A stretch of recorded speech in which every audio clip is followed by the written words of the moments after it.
never thought my quiet life on the family farm would turn into a battleground, but that's exactly what happened when Karen moved into the neighborhood.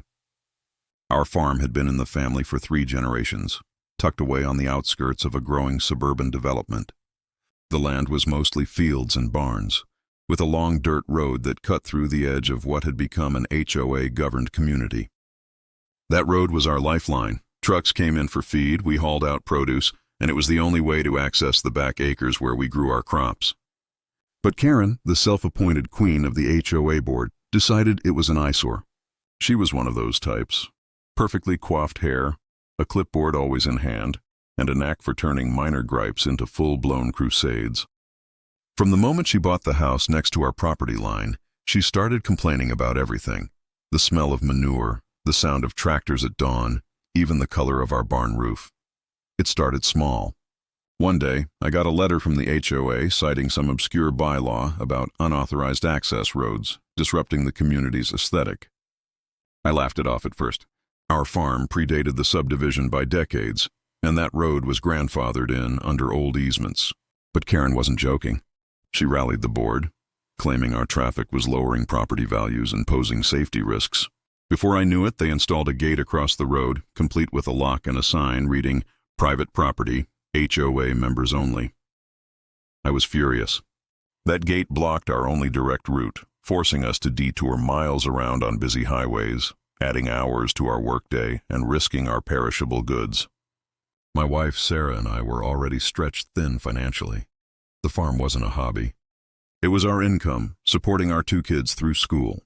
The extra fuel costs alone were eating into our margins, and with a bad harvest season looming, this could break us. I tried reasoning with her first. I knocked on her door one evening, hat in hand, explaining how the road was essential. Karen stood there in her doorway, arms crossed, smirking like she'd already won. "This isn't the Wild West anymore, farmer boy," she said, her voice dripping with condescension. "We have standards here. If you can't comply, maybe you should sell out and move on." Her husband, a quiet guy who seemed perpetually embarrassed, mumbled something about compromise, but she shut him down. It was clear she relished the power.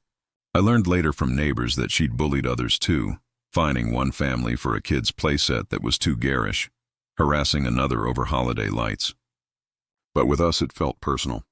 Maybe because our farm represented everything she hated: dirt, hard work, independence from her little fiefdom. The emotional toll hit hard. Nights were sleepless. I'd lie awake worrying about bills piling up while Sarah tried to keep the kids from sensing the stress. Our son Jake loved helping with the animals, but now deliveries were delayed, and we lost a contract with a local market because we couldn't guarantee timely shipments. I felt like a failure, watching my family's legacy crumble over petty rules. But giving up wasn't an option. I started digging, literally and figuratively. First, I pored over old property records at the county office. Turns out the easement for our road was ironclad, dating back to the 1950s. The HOA had no legal right to block it. I confronted the board at their next meeting, documents in hand. Karen, presiding like a judge, dismissed me with a wave. "Those are outdated," she snapped. "We've updated our covenants." The other members nodded along, too intimidated to argue. That's when I knew I needed a smarter approach.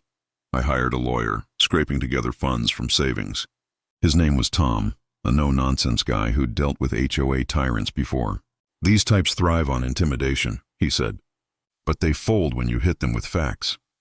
We filed a lawsuit for unlawful obstruction, but Karen dragged it out, countersuing for nuisance and demanding we pay for road maintenance we'd never agreed to. The stress mounted. Court dates meant time away from the farm, and her endless filings were costing us thousands.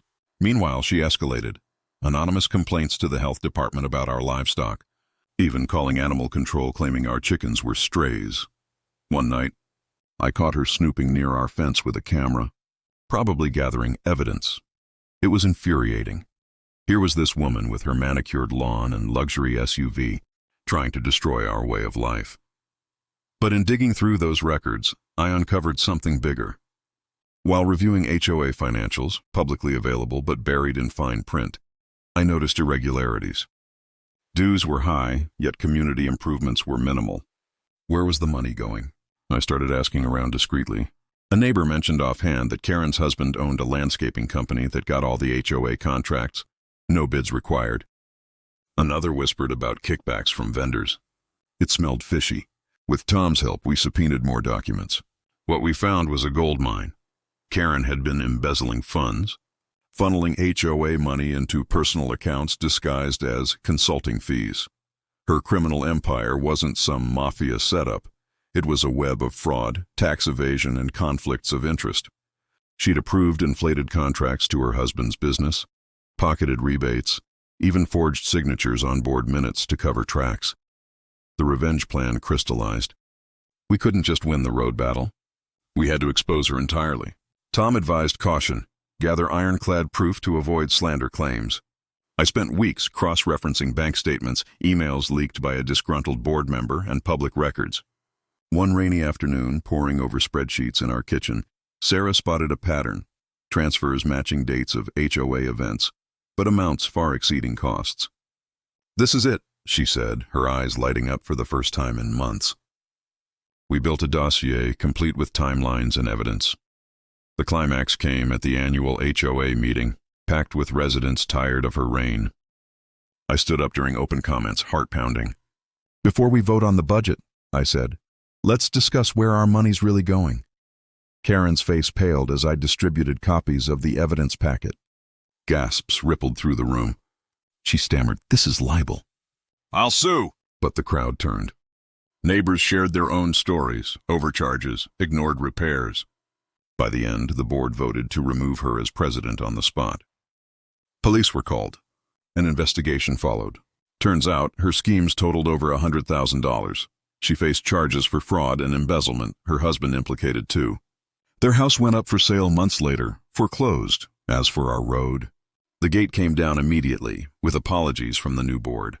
We even got reimbursed for legal fees and lost business. The farm bounced back stronger. We expanded our market reach, turning the ordeal into a story that bonded us as a family. Jake now jokes about Dad's detective skills, and Sarah and I feel empowered, knowing we stood up not just for ourselves, but for the community. Winning felt sweeter than any harvest. It wasn't about destruction. It was about justice, reclaiming what was ours through smarts and persistence. If you've got an HOA horror story, what's the craziest thing you've dealt with? Comment below and let's share the wins.